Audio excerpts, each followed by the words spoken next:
Hello, welcome to Summersoft Academy. In this section, we are going to begin a new series on artificial intelligence.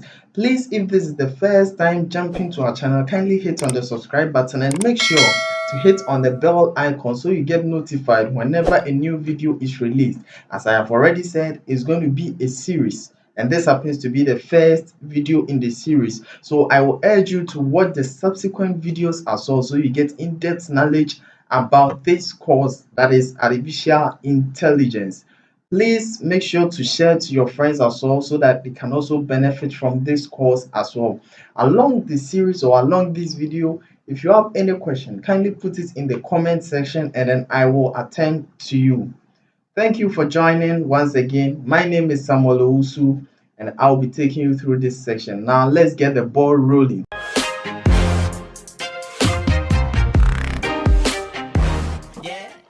In this section, we will be looking at what is artificial intelligence, why artificial intelligence, goals of artificial intelligence, the advantages and disadvantages. Then we move on to look at the types of AI. So, what is artificial intelligence? Actually, artificial intelligence is made up of two words. We have artificial and then intelligence. Now, let's look at them one after the other. So, the first one is artificial. And then, what is artificial? Artificial simply means man made. That is, anything that is made by man is termed as artificial. And intelligence is also termed as the thinking power. So, artificial intelligence can simply be termed as man made thinking power. So, the short form of artificial intelligence is AI. So, AI means man made thinking power. Now, let's look at the technical definition of artificial intelligence. It says it is a branch of science that deals with creating intelligent machines that can behave, think, and make decisions like humans. So making machines that can behave, think, and make decisions like humans, that is artificial intelligence. And then most of the time, when we talk of artificial intelligence, many people focus their attention on robots. But artificial intelligence goes above robots. It can be software or hardware. So let's look at some examples of artificial intelligence. The first one we can talk of is smart devices, that is smartphones, TV, and then watches. Smartphones, TV, and watches has the artificial intelligence technology behind. Do you get it? Yeah. And then the other one we can talk of is smart cars, with which you can talk of the Google driverless car. The Google driverless car can actually take you to any destination without any driver. We have drones, we have video games, we have navigation and travel systems. We can talk of ATM and virtual assistants and then many more. So actually, artificial intelligence goes beyond robots, with which robots are also included as part of artificial intelligence. So why do we even need artificial intelligence? So the first one we can talk of is for easy problem solving. All right. So with artificial intelligence, it makes solving of problems very, very, very easy for us. So thinking, for example, you're going for tourism or you are going to a particular destination and you do not know the place you are going, you just pick your phone, you open your Google map and then you launch on, you enter your destination and then straight away it will give you the direction to wherever you want to go. Very easy, right? Sure. We can also talk of the virtual assistant. If you feel very lazy going in searching for a particular contact, you can consult your virtual assistant on your mobile device and then straight away it will get you the person you are looking for. So it makes life very easy. And then we have virtual assistants. So as I said, artificial intelligence can be used for virtual assistants, which can help grant us reminders and then many more. And then also the third one is for working in risky environments such as war fronts, such as space. Due to artificial intelligence, we can send robots or we can send devices or machines in space for space exploration. In terms of war, robots has been built to go to the war front and fight like soldiers, so they can be used in risky environments like war fronts and then for space exploration and many more. And then also it increases productivity. So in industries where robots are mainly used in production, or where artificial intelligent devices are being used for production, the level of productivity is very high due to the fact that they are machines and then they do not get tired. So once there is the flow of power, they will continue producing and then working and then producing, as compared to humans, with which we easily get exhausted. Now let's look at the goals of artificial intelligence. That is the motive behind artificial intelligence. One is to replicate human intelligence. Do you get it? So making machines have the capabilities like human beings. That is simply replicating human intelligence. And then we have to solve knowledge intensive tasks. So to solve very difficult tasks with ease. And then the third one, building a machine which can perform tasks that requires human intelligence. So that is making machines think on their own without any third party or any human interference. Right. So let's move on to look at the advantages of artificial intelligence. So the first one we can talk of is high accuracy and less errors. So assuming a robot has been programmed, let's move to the financial sector, for example. When using ATM, you just go in, punch in your amount, say 50 cedis. Whenever you enter 50 cedis as the withdrawal amount, no matter what, you are going to get your 50 cedis. You're not going to get anything less or anything higher than the amount you entered. Unlike human beings, with which we can make errors while counting the money and then give you something either above or below the amount requested. With artificial intelligence machines, they are highly accurate, since whatever information that is being fed, that is the result we are going to get. And then we can also talk of speed. Unlike first, where you used to go to the banking hall, join a very long queue waiting for your turn so you can make a withdrawal of your money. With artificial intelligence, you just go there with a simple few amount of instructions, you get whatever you are looking for. Taking the ATM, for instance, you just go in there, punch in your amount, pa pa pa. Within a twinkle of an eye, you get the amount you are looking for, other than going to the banking hall and then joining a very long queue. We also have high reliability, since it is less error prone, it is highly reliable. So choosing a teller over an ATM machine, definitely a teller has the capability of making mistakes, but unlike the ATM, whatever goes in is whatever you get. So the error is less, making it much more reliable.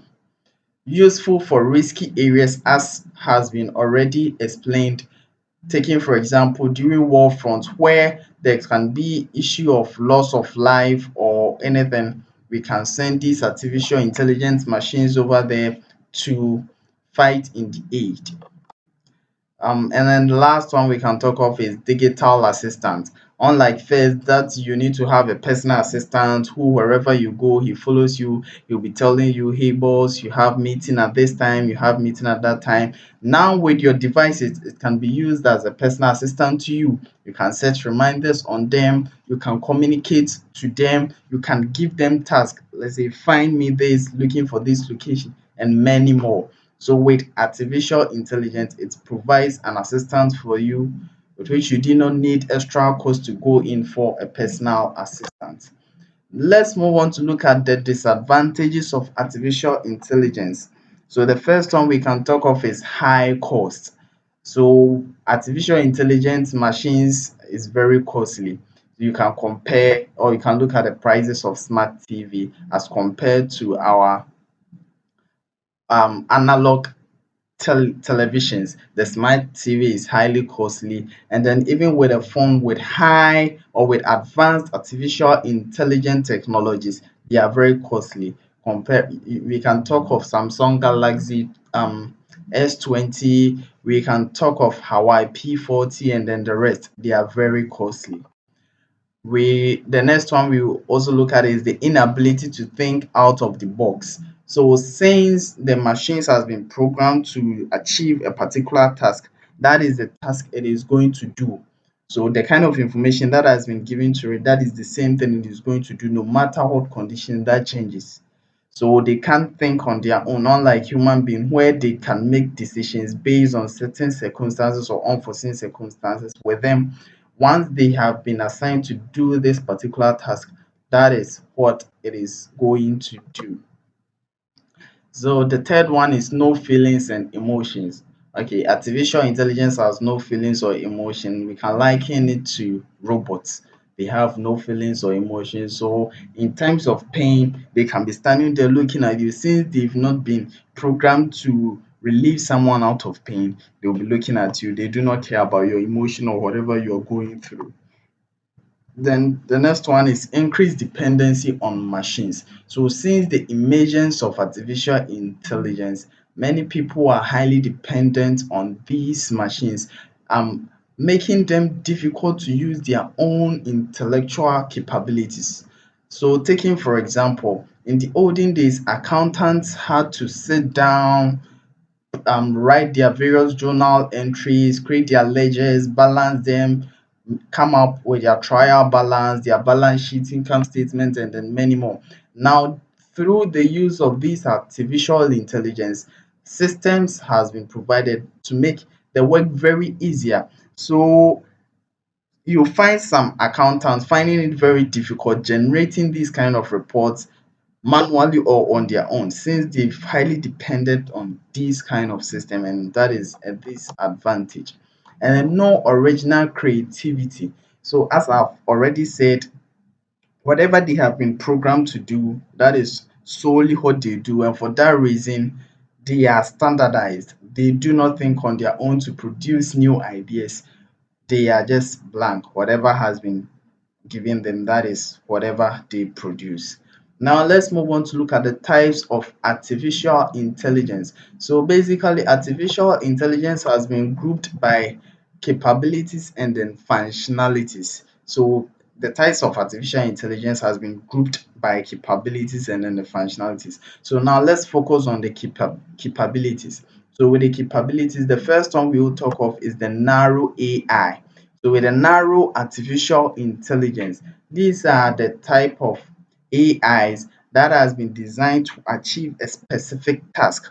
So their task is limited to one particular thing and then nothing else. So taking for example Google Map. Google Map has been designed to give directions, and that is that. Outside that, there is nothing else they can do. So that is narrow AI. They've been designed to achieve only a single or a particular task. And then with general AI, with a general AI, they are artificial intelligence that has been designed to have abilities or capabilities like human. So they have been designed to have multiple functions or function like human beings can do. And then it is still in progress. There is no AI that has this functionality yet. Scientists or researchers are still working on it to produce such kind of AIs. But for now, there is no general AI which has the capability of man. And then the next one is the super AI. So with the super AI is a type of AI that has been designed to have um over they have been designed to overpower humans. Sure. They've been designed to have a higher thinking capabilities more than that of humans. And then that is the future of AI. Currently, there is no AI of such sort, but that is the third type of AI based on their capabilities. Now, let's look at artificial intelligence based on their functionalities. So, the first one we can talk of is the reactive machines. With the reactive machines or reactive artificial intelligence, these kind of machines has been designed to achieve one specific task and then do not keep track of memory or past experiences to make informed decisions or to make decisions in the future. So example of this type of AI can be the IBM's Deep Blue machines. This device was designed to actually beat a chess grandmaster Garry Kasparov in the year 1997. So you can make more research about that, the IBM's Deep Blue machines. So with this kind of AI, they do not keep track of memories to make decisions in the future. The next one is limited memory. So with a limited memory, almost all AIs we are using currently has the limited memory. With this, they keep track of experiences to make decisions in the future. So example of this type of AI is the image recognition machines. They can keep track of a series or a number of images. They can keep track of a number of images, and then as they come by these images, since it has been recorded in their memories, they easily identify them and then can even mention the names. We can also talk of the driverless cars. They can keep track of or record of the car speed, the distance they've covered, and then many more. So almost all AI machines we are using now falls under the limited memory AI. And then the third one is the theory of mind. The theory of mind. Currently, there is no AI under this category. That is the theory of mind. So this type of AI is such that the machine should be able to understand how human minds are, how humans' emotions and then feelings are. Do you get it? Yeah, so they are to actually understand the human system, understanding the feelings, emotions, the reactions, and then everything. That is this kind. Currently, there is no AI under this category, but researchers are still working on to produce such kind of AIs. So the theory of mind AI has been designed to actually, or is being designed to actually understand the state of humans, the feelings, and then the emotions of humans. And then the last one we can talk of is the self-awareness. With the self-awareness AI, unlike the theory of mind, which is there to understand the emotions and then the feelings of humans, the self-awareness AI is to be designed to actually also have feelings and emotions like human beings. Do you get it? Yeah. So with the self-awareness, with the theory of mind, they are to actually understand the emotions and feelings of humans. But with self-awareness, they are to also have emotions and feelings like humans. So they can do everything like humans on their own. They can make decisions on their own and everything. And then currently, this is either hypothetical or theory with which we are not yet there, but that is what scientists and researchers are aiming to reach. So currently, the theory of mind and then the self-awareness is also in progress. It's not yet out. There is no AI device that is currently using the AI. Thank you for watching this video. Don't forget, as I said, this course is going to be a series, and for that reason there will be subsequent videos as well. So if this is the first time jumping to our channel, kindly hit on the subscribe button and click on the bell icon, so whenever a new video is released you get notified so you don't miss out. Thank you for watching once again. Have a wonderful day. Bye bye.